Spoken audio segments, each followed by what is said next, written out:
11:47 p.m. Boston. The phone buzzed on the mahogany desk, cutting through the silence of the penthouse office like a blade. Zachary Moretti didn't look up immediately.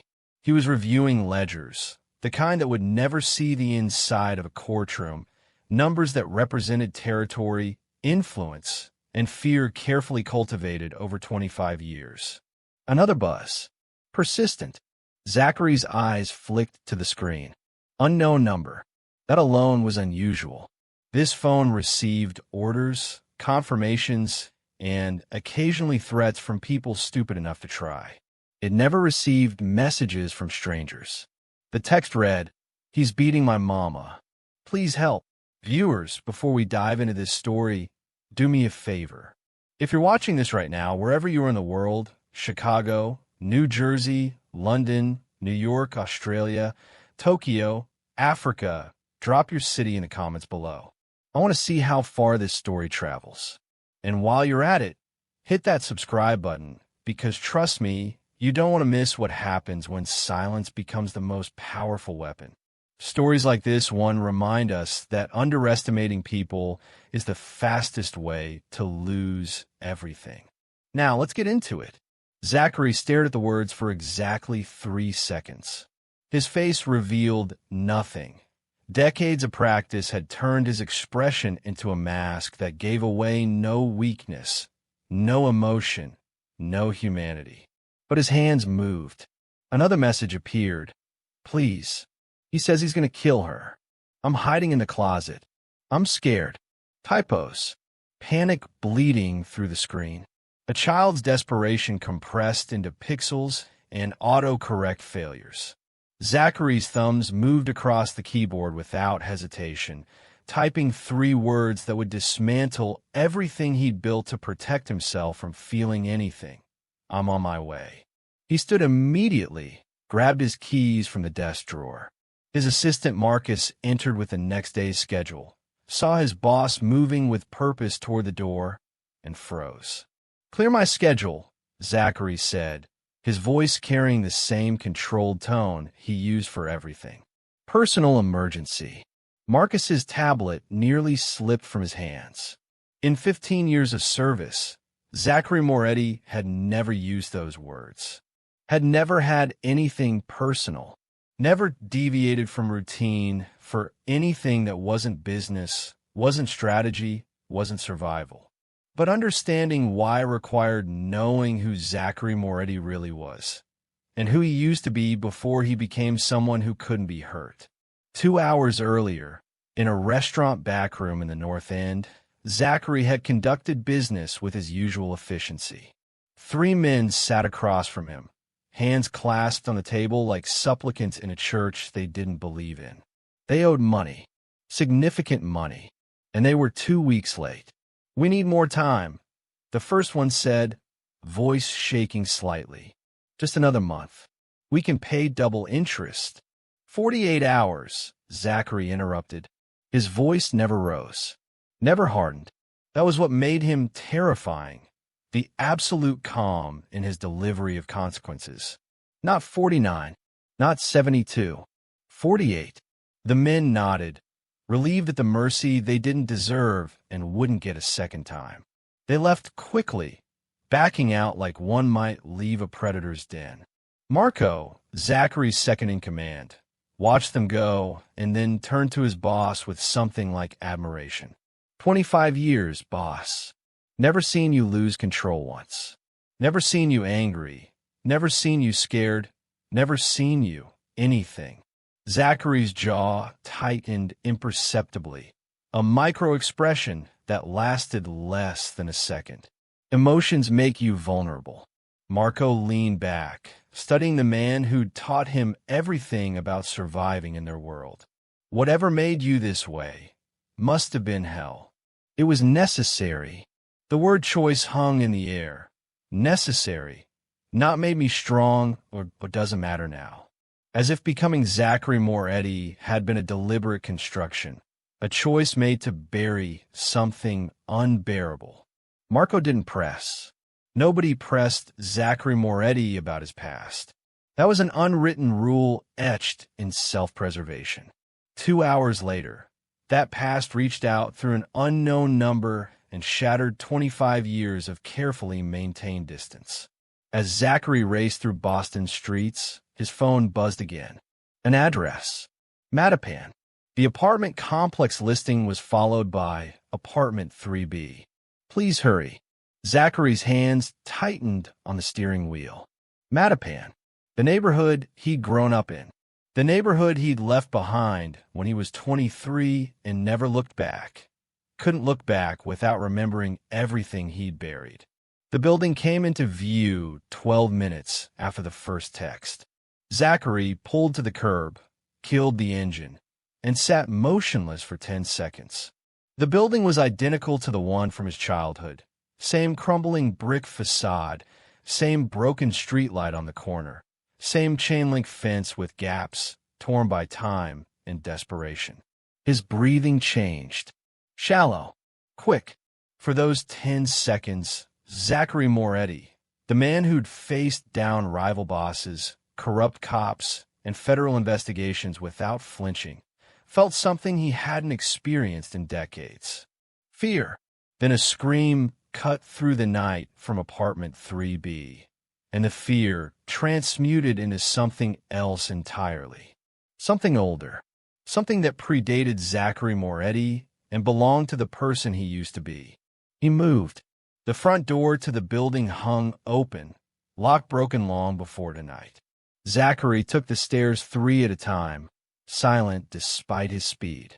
Apartment 3B's door also stood open, not broken, but left ajar by someone who'd stopped caring about security when violence became the only certainty. Zachary entered and immediately processed the scene with a clinical assessment of someone who'd seen violence in every variation. Living room. Furniture overturned. Lamps shattered, glass everywhere. Picture frames knocked from walls. A family photo showing a woman and young boy. Happier times fossilized in drugstore printing. And in the corner, partially hidden behind an overturned coffee table, Sarah Chun, 32 years old, unconscious. Blood pooled beneath her head, dark against the worn carpet. Zachary crossed the room in 4 strides, knelt beside her, checked her pulse with practiced precision. Weak but present, breathing shallow but steady. Concussion, likely broken ribs from the way she was curled protectively. He positioned her carefully in the recovery position, ensuring her airway stayed clear, then pulled out his phone and typed a coded message to Marco. Medical. Discreet. Now. Followed by the address. From deeper in the apartment, a man's voice echoed. Come out, you little brat. You think hiding makes this better? You think calling someone saves you? Zachary stood slowly. His face had returned to its mask. Emotion locked away, leaving only purpose. He moved toward the voice like death given form and direction, each footstep silent, deliberate, inevitable. Derek Walsh, 37, was searching the bedrooms with drunk determination.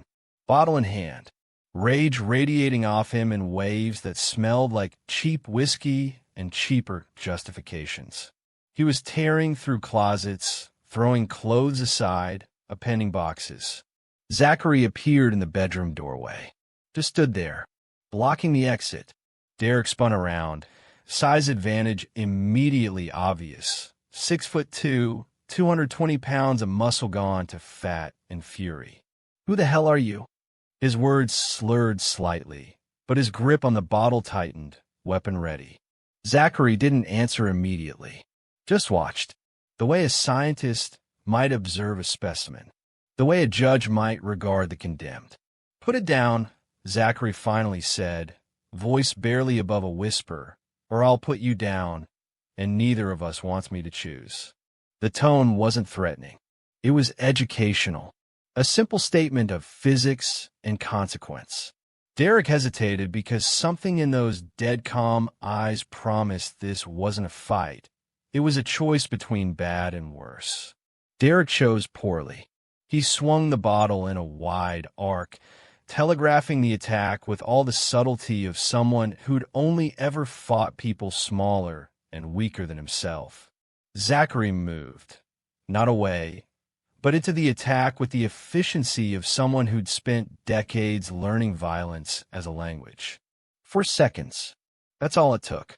Disarm. The bottle hit the floor without breaking. Sweep. Derek's legs went out from under him. Submission hold. Knee on chest, hand on throat, pressure calibrated precisely between pain and panic. Derek gasped, eyes wide, suddenly understanding that he'd mistaken a wolf for a dog. "The child," Zachary said calmly. "Where?" Derek tried to speak, couldn't, managed to shake his head. Didn't know, couldn't find him, the brat was hiding somewhere. "Mister," the voice came from behind the refrigerator in the kitchen, visible through the bedroom door. Small, scared, 8 years old. Brian emerged slowly, clutching a phone, his mother's phone, the one he'd used to send a prayer to a stranger. Dark hair, wide brown eyes, thin arms wrapped around himself like he could hold his pieces together through will alone. And Zachary couldn't move, couldn't breathe, couldn't do anything except stare at this child who looked exactly like someone else. Someone buried 25 years ago in a cemetery Zachary hadn't visited since the funeral. Derek forgotten beneath him. The mission forgotten. Everything forgotten except the way this boy stood in the doorway, terrified but still standing, still trying to be brave when bravery should have been beaten out of him long ago. The flashback hit Zachary like a physical blow. 1999, St. Elizabeth's Hospital. Fluorescent lights, too bright. Linoleum floors too clean for the blood. Michael Rodriguez, not yet Zachary Moretti, still just a 23-year-old kid from Mattapan, holding his 8-year-old brother Carlos in a hospital corridor. Gunshot wound. Caught in crossfire from a neighbor's domestic dispute 2 floors down. Wrong place, wrong time, wrong world to be born into. Miggy. Carlos's voice barely audible, small hand gripping Michael's with surprising strength. "I'm scared. I've got you," Michael promised, throat raw from screaming for doctors who couldn't undo bullets. "Always. How about you always?" But he didn't have him. Nobody had him. Carlos was slipping away with every shallow breath. 8 years of life bleeding out while police filled out paperwork downstairs about domestic situations and collateral damage. Carlos's eyes cleared for just a moment. That terrible clarity the dying sometimes get. "Miggy, promise me something?" "Anything. Anything, Carlos. Just hold on. Help other kids when they're scared. Okay? Promise? Don't let them be alone like I was." Michael promised. Swore it on his brother's life, which was already gone even as he made the vow. Carlos died at 11:47 p.m. The same time, 25 years later, an unknown number would text a stranger. Michael Rodriguez buried his brother. And then he buried everything else: his name, his neighborhood, his capacity to feel anything that might hurt this badly ever again. He became Zachary Moretti and spent 25 years making sure nothing could touch him. He never kept the promise. Until tonight. Present. Kitchen. Brian standing in the doorway. Zachary, still frozen, one hand on Derek's throat. "Mister," Brian said again, "is my mama okay?" The question snapped Zachary back. He looked down at Derek beneath him, at his own hand positioned to kill with minimal pressure, at the child watching everything with those wide, terrified, hopeful eyes. Every instinct screamed to eliminate the threat permanently. It's what Zachary Moretti did. Removed problems with terminal efficiency. Derek knew his face now. Leaving him alive violated every rule of survival that had kept Zachary alive for 25 years. His hand tightened slightly on Derek's throat. So easy, so certain. "Please don't hurt him more," Brian said softly. "I just want a mama safe." And there it was. The child protecting his abuser from execution. Brian didn't want vengeance. Didn't want blood. Just wanted his mother safe and the violence to stop. Zachary saw himself in that moment. The kid who'd watched violence, who'd learned the wrong lessons, who'd let trauma calcify into something harder and colder than he'd ever meant to become. He released Derek's throat and hauled him to his feet instead. Movements controlled despite the adrenaline. "You've got one chance," Zachary said quietly, "to make a choice smarter than any you've made tonight." Derek gasped, coughed, nodded frantically, "Yes, yes, anything, just don't kill me." What Zachary did next terrified Derek more than death ever could. Zachary walked Derek to the front door, hand on his shoulder in a grip that looked almost gentle. Spoke quietly enough that Brian couldn't hear from the kitchen. "You're going to pack nothing. You're leaving Boston tonight. You'll never speak Sarah's name again. Never search for her. Never come back." Derek, drunk, brave, and stupid. "Or what? You'll kill me? I'll go to the cops." "I won't kill you," Zachary interrupted, voice dropping even lower. "I'll make you wish I had. I'll dismantle your life piece by piece. Every friend, every job, every place you feel safe, gone.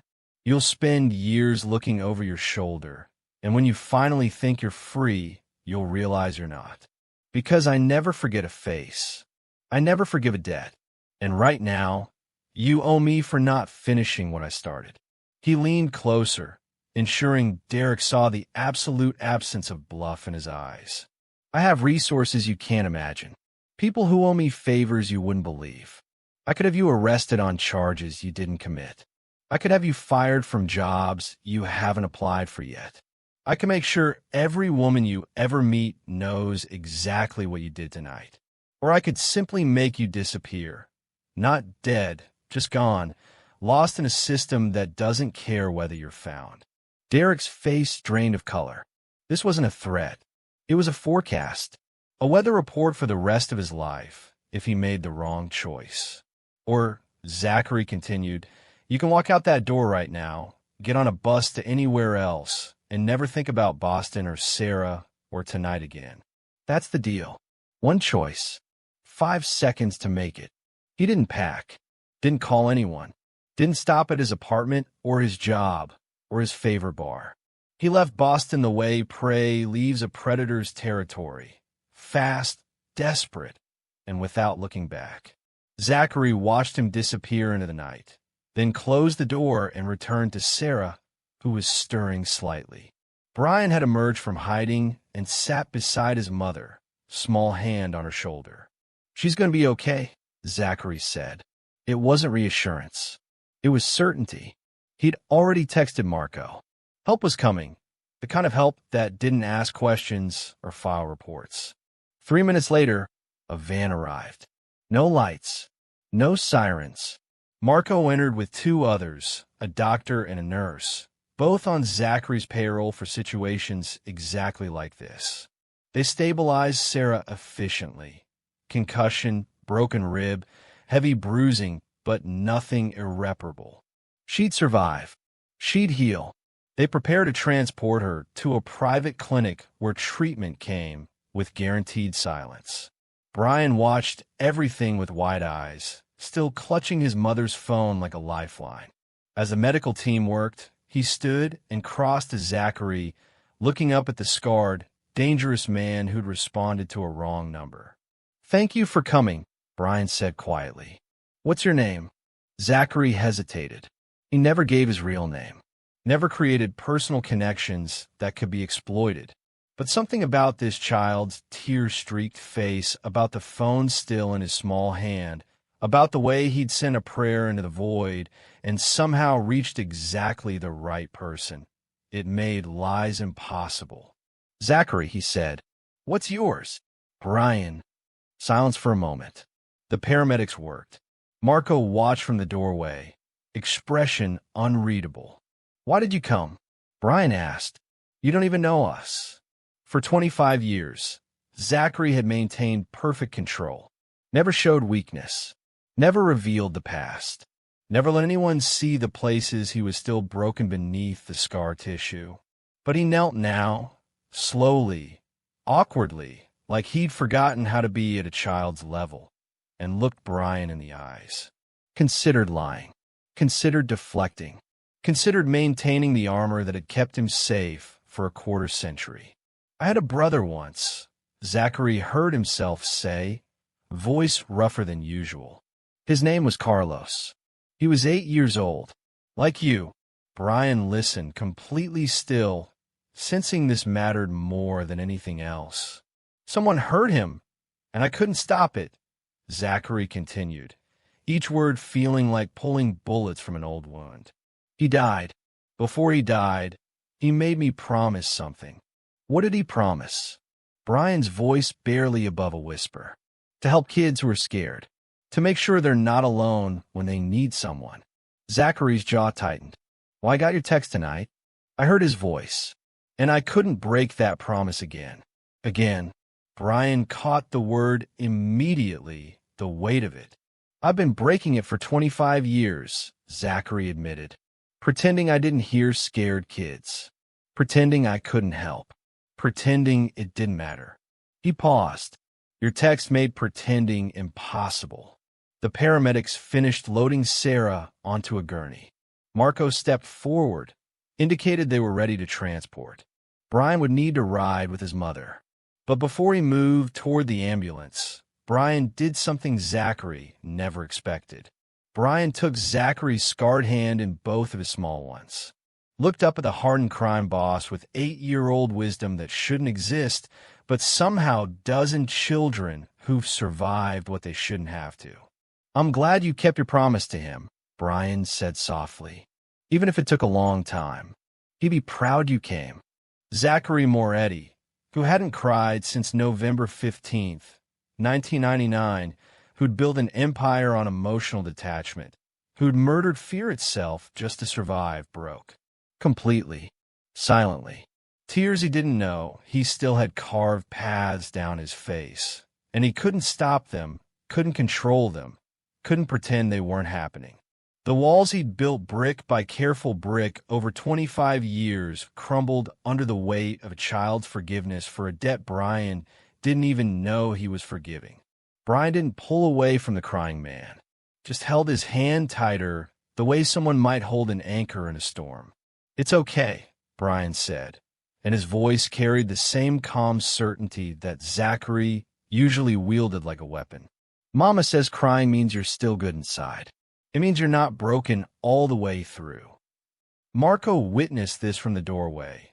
His boss, the man he believed incapable of tears, holding a child's hand and weeping, and carefully turned away to give privacy he wasn't sure his boss would ever forgive him for seeing. The paramedics loaded Sarah into the ambulance. Brian had to go, had to stay with his mother. But he hesitated at the threshold, looking back at Zachary, who'd stood and wiped his face and returned to composed. But something fundamental had shifted. The mask didn't fit quite right anymore. "Will I see you again?" Brian asked.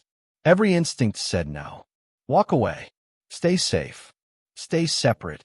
This was already too personal, too dangerous, too much like caring about something that could be taken away. "Yes," Zachary said instead.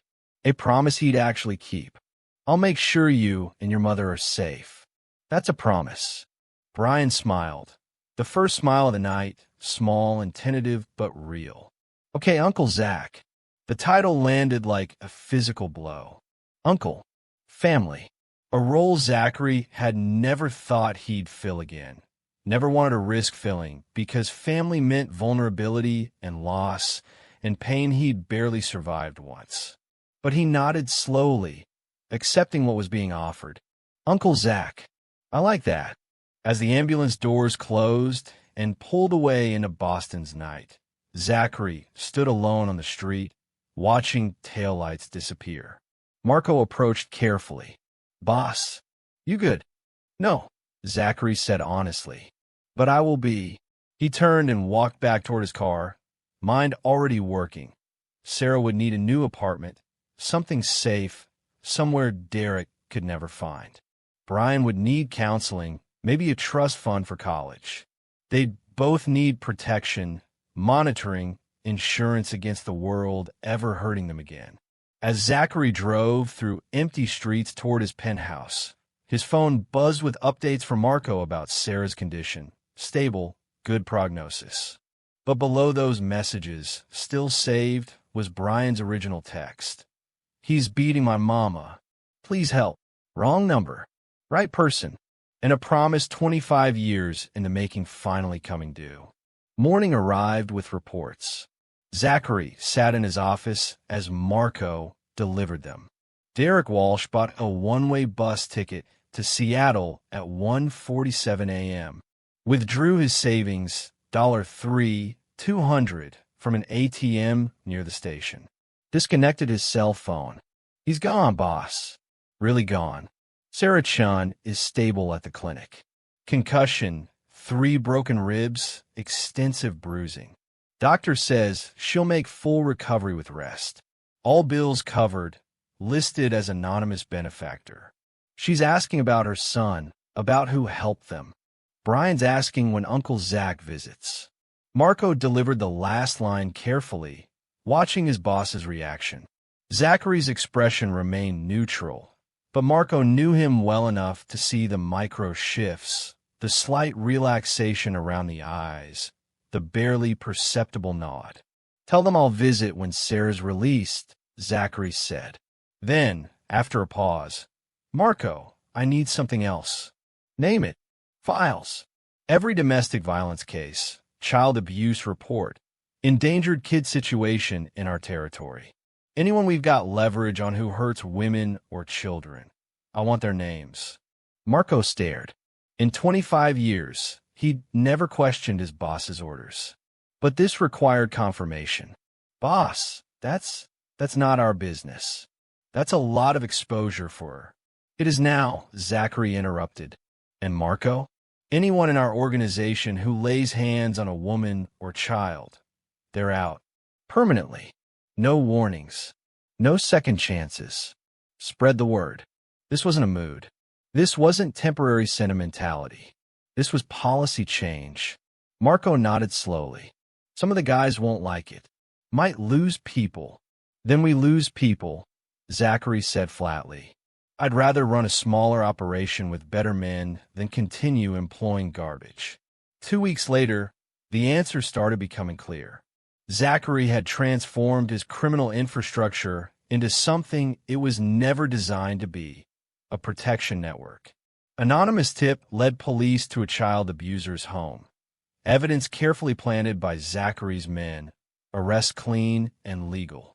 A woman and her 3 kids vanished overnight from an abusive situation, relocated to a safe apartment in one of Zachary's properties under false names, rent set at exactly what she could afford on her waitress salary. A dangerous ex-boyfriend received a visit from 2 of Zachary's largest enforcers and left town within hours, never to return. All done in shadows. No credit taken. No publicity sought. Just quiet interventions that saved lives Zachary would never meet. Marco confronted him in the office after the 3rd operation. The crew's confused, boss. This isn't what they signed up for. Half of them think you've lost it. The other half think it's some long con they don't understand yet. Tell them the truth, Zachary said, still reviewing files, marking addresses that needed attention. This is what I'm signing them up for now. Anyone uncomfortable can leave, with severance, no retaliation, my word on it. But this is the business now. 3 men left. 23 stayed. Some out of loyalty, some out of fear, some because they've been waiting for permission to be something other than what the world expected them to be. Word spread in the underworld. Zachary Moretti went soft. Word spread in abused homes, whispered between women at shelters, passed between social workers who couldn't explain why certain situations suddenly resolve themselves. There's someone who helps when police can't. 6 months would answer the question of whether this transformation could last and bring Zachary face to face with the family that started everything. 6 months later, Sarah and Brian lived in a renovated two-bedroom apartment in a safe Dorchester neighborhood. Not wealthy, but comfortable. Working heating, locks that worked, windows that didn't stick, neighbors who smiled and actually meant it. The rent was $800 a month, exactly what Sarah could afford on her nursing assistant salary at the community clinic.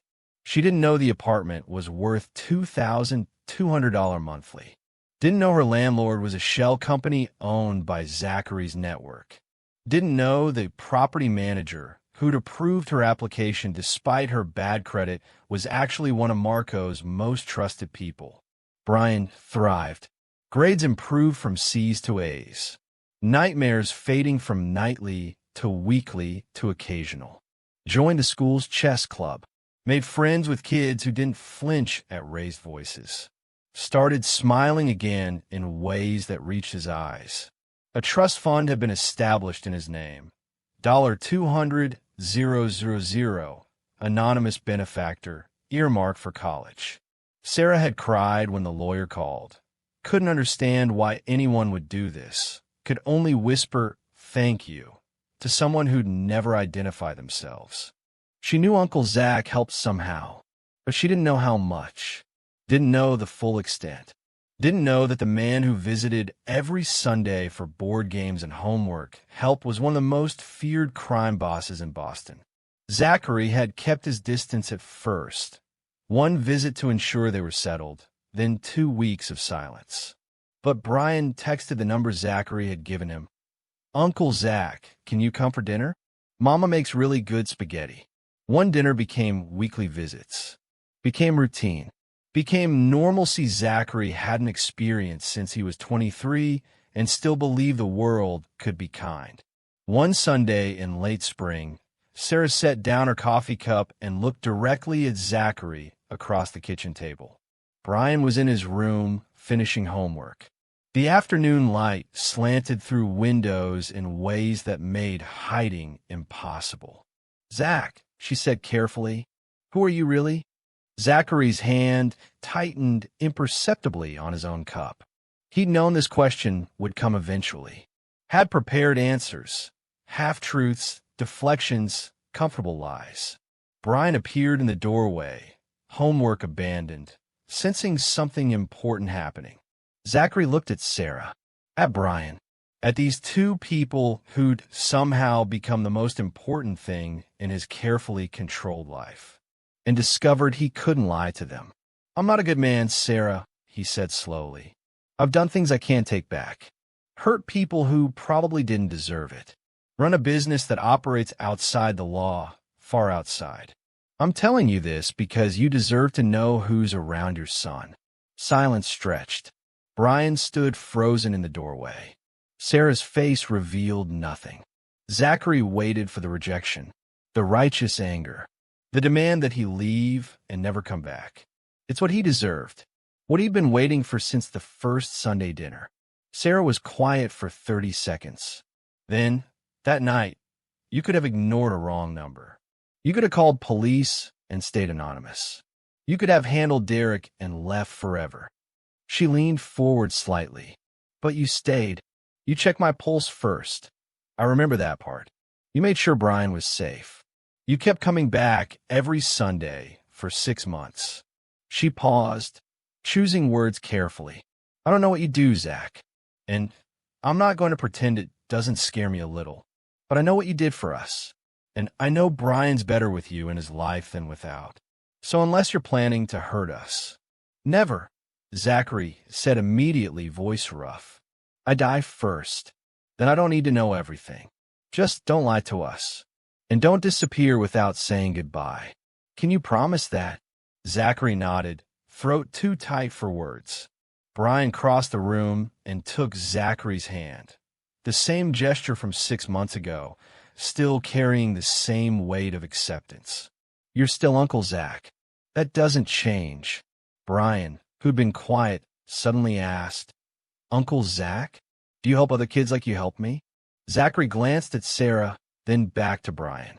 "No point in lying now." "Yes, when I can." "How many?" "A lot. Maybe 50 families so far." Brian's 8-year-old logic cut straight through to the heart. Only 50? There's way more scared kids than that.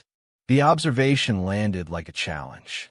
Brian continued, leaning forward with the intensity only children possess when they've seen something adults miss. You could help more if people knew you were helping. What if we made a phone number kids could text? Like I did, but on purpose. Sarah's eyes widened. Her son had just pitched a helpline. Zachary stared at Brian, seeing clearly for the first time. This wasn't a victim to be saved and left behind. This was someone who understood the mission better than Zachary did. You mean like a hotline? Zachary asked slowly. Yeah, but not with talking, because talking is scary when you're hiding. Just texting, and someone always answers. Always. The simplicity of it, the clarity. An 8-year-old had just solved the operational problem Zachary had been wrestling with for months. How to scale protection without exposure. I'll set it up, Zachary said. This week. Brian grinned. Cool. Can I help tell kids about it at school? Let's start smaller, Sarah interjected, still processing her son's casual involvement in crime boss operations. Maybe just let it grow naturally. 3 months later, the helpline existed. Encrypted number. Anonymous. Simple instructions posted in school bathrooms, women's shelters, community centers. Scared? Text here. Someone will answer. Zachary's network monitored it 24/7. Every text received response within minutes. Some situations needed immediate intervention. Some needed resources. Some just needed someone to believe them. The operation expanded. Zachary partnered with legitimate organizations, women's shelters, child protection advocates, who didn't know his real business but understood results. Used money laundering expertise to hide abuse victims' locations. Used intimidation tactics to scare off abusers. Weaponized his criminal infrastructure for protection instead of exploitation. 60% of his resources went to legitimate protection work. 40% remained criminal enterprises because the protection work needed funding and Zachary wasn't naive enough to think he could go straight overnight. Maybe never could, but he could transform what his empire meant, even if he couldn't transform what it was. Marco pulled him aside after the 4th month. Boss, you realize what you're building here? This isn't a crime organization anymore. It's something else. Something I don't have a word for. It's what it should have been from the start, Zachary said. We just didn't know better. 9 months after Brian's first text, Zachary's operations center looked nothing like a traditional criminal enterprise. Command room with maps marking protected families. Phone staffed by people trained in crisis response. Encrypted databases tracking abusers, victims, safe houses, resources. On the wall, one photograph, printed and framed. Brian's text message. He's beating my mama. Please help.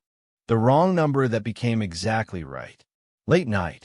Zachary's penthouse office. Same desk where it started. He reviewed weekly reports. 14 responses, 11 families relocated, 3 arrests facilitated through anonymous tips. Marco brought coffee, set it down carefully. Boss, you ever regret it? Responding to that first text, Zachary looked at Brian's framed message on his desk. Every day, I regret the 25 years I didn't respond. All the scared kids I could have helped if I hadn't been so busy protecting myself from feeling anything. He paused, voice dropping. That text wasn't a wrong number, Marco. It was exactly right. Just took 25 years to arrive. But one final moment would complete the transformation, and it came from a most unexpected place.